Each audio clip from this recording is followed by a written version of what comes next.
이 영상은 무기를 도구라고 쓰던 시절에 만들었던, 설명을 많이 하기 힘들었던 시절에 만들었던 영상으로 서호주 그린어프에서 일어났던 사건입니다. 너무나 참혹해 사용제도를 다시 부활시키라 할 정도로 호주 사람들이 분노했던 사건이죠. 1993년 그린어프 외딴 지역에 카렌 맥켄지 가족이 살고 있었습니다. 카렌과 세 자녀, 다니엘, 아마라, 카트리나가 살고 있었죠. 카렌은 활발하고 성격도 좋았으며 자연을 사랑하는 여성이었지만 어릴 적 여동생과 함께 좋지 못한 일들을 겪으며 자랐고 너무 어린 나이에 첫째 다니엘을 임신해 결국 엄마에게 맡기고 전국을 돌며 이사를 합니다. 20대 초반 그녀는 앤드류 앨런이라는 남자를 만나 아마라와 카트리나를 낳았지만 두 사람의 사이는 좋지 못했습니다.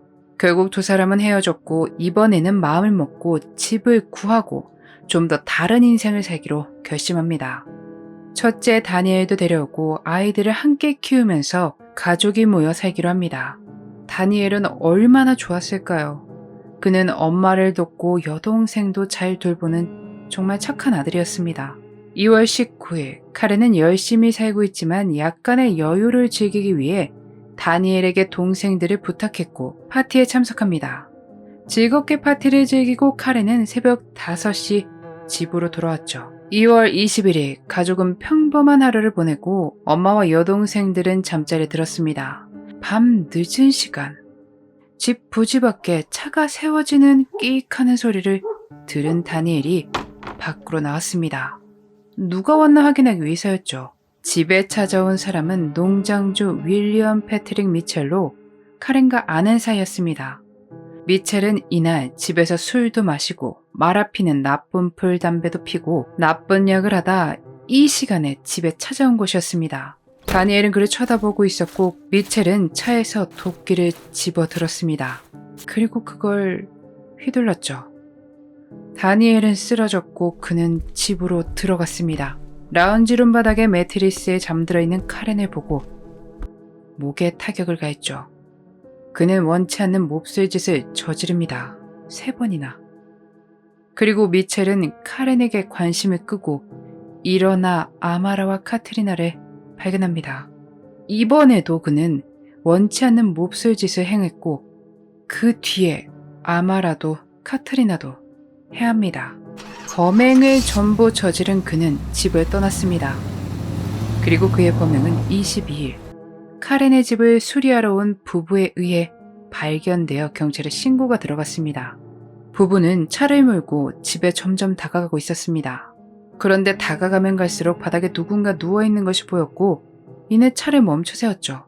곧 바닥에 쓰러져 있는 사람이 다니엘이며 그는 온통 혈흔투성이라는 것을 깨달았습니다. 카렌과 다른 사람들이 걱정되기 시작해 남편이 차에서 내려 집에 다가가며 큰 소리로 카렌! 하며 소리를 쳐 그녀를 불렀습니다. 그런데 그들이 키우는 개가 짖는 소리는 들리지만 사람의 소리는 들리지 않았습니다. 더 이상 다가가면 안 될 것 같다 직감한 그는 다시 차로 돌아와 전화가 있는 곳을 찾아가 경찰에 신고합니다.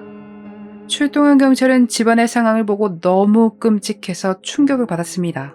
현장을 본 경찰관 중에는 구토를 하거나 경찰을 관두거나 부서를 옮기는 사람이 있을 정도였죠. 집 안으로 들어가자 상반신이 담요로 덮여 웅크리고 무릎 꿇고 있는 카렌을 마주합니다. 사방엔 혈흔이 가득했죠. 다음 아마라와 카트리나를 발견합니다. 모두들 같은 범행 흔적을 가지고 있었습니다. 사건의 수사는 5주간 이루어집니다. 증거를 찾기 위해 정말 많은 노력을 기울였죠. DNA 증거와 침실 문에서 크림으로 보이는 물질을 발견했고 그 크림 중간에 지문을 찾아냅니다. 이것은 바로 연구소로 보내집니다. 그 사이 이 사건을 접한 그린어프 지역의 주민들은 누가 마을을 돌아다니며 미친 범죄를 저지르는지 두려워했습니다. 당장 내 주변 사람들도 믿을 수가 없었죠. 그랬기에 문단 속에 더 신경 쓰기 시작했습니다. 한편 경찰은 가족의 지인들과 친척들을 조사하며 질문과 지문을 제공받습니다. 그녀의 전 남편 앤드류도 조사하지만 사건이 일어날 당시 그는 다른 지역에 있었던 것을 확인했습니다. 미첼 역시 조사받는 사람 중 한 명이었고 조사 결과 그와 발견된 지문이 일치하는 것을 확인합니다. 그렇게 미첼은 체포됩니다.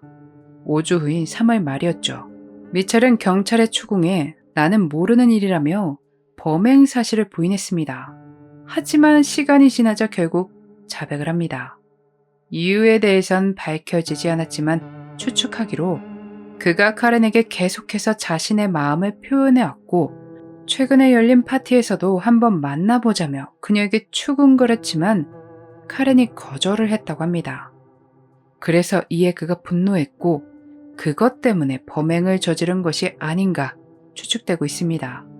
1995년 4건의 살인 혐의와 몹쓸 짓에 대한 혐의를 모두 인정했고 가석방 신청이 불가한 종신형을 선고받습니다. 판사는 다니엘, 아마라 카트리나에게 일어난 살해 방법이나 상세한 내용은 봉인하기로 합니다.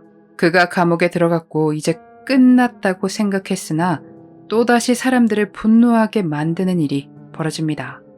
그의 항소였죠. 그가 항소를 했고 실제로 받아들여져 형이 바뀌게 된 것입니다. 결국 가석방 신청이 가능한 종신형으로 바뀌게 되었죠. 그러며 그가 중간 보안수감자로 강등되어 지역 교도소로 이송되는 일이 벌어졌죠. 이것은 언젠가 풀려난다는 이야기와 마찬가지로 보였습니다.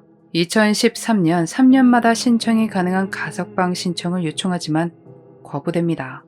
이때 청문회가 있기 전에 그의 석방을 반대하는 온라인 청원이 있었는데 1,500명이 넘는 사람들이 운동에 동참했다고 합니다. 2016년에 가석방 신청이 있었지만 이번엔 18,000명의 온라인 서명이 있었습니다. 그렇게 다시 한번 가석방 신청이 거부됩니다. 그러다 시간이 흘러 2018년에 대량살인범과 연쇄살인범이 최대 6년 동안 가석방 대상으로 고려되지 않는다 라는 새로운 법률이 도입되면서 그의 가석방 신청도 뒤로 밀리게 됐습니다. 카렌의 어머니는 그가 언젠가 풀려날까 두려워하며 제발 그가 풀려나지 않도록 해달라며 당국에 호소를 했다고 합니다. 얼마나 숨막히실까요? 그가 풀려날까 전전긍긍하며 수만 번 제대로 쉬기도 힘드실 것 같습니다. 그런 범죄를 저질렀던 사람이 정말 사회에 나와서 또 다른 범죄를 일으키지 않으리라 생각해 가석방 자격이 주어진 걸까요? 무슨 일이 벌어지고 나서 후회하는 일이 생길까 참 겁이 납니다. 여러분은 어떻게 생각하시나요? 여러분의 소중한 의견 댓글로 남겨주세요. 카렌의 여동생 역시 미첼을 영원히 감옥에 가두기 위해 자신의 마지막 순간까지 싸울 것이라고 합니다. 피해자 가족에게 마음의 안정을 주기 위해서라도 이 싸움이 하루빨리 끝나면 좋겠습니다. 카렌과 다니엘, 아마라 카트리나. 네 사람도 편히 쉴 수 있도록 법이 피해자를 지켜주면 좋겠네요. 흥미롭게 시청해주셔서 감사합니다. 그날의 미스터리 오키노TV였습니다.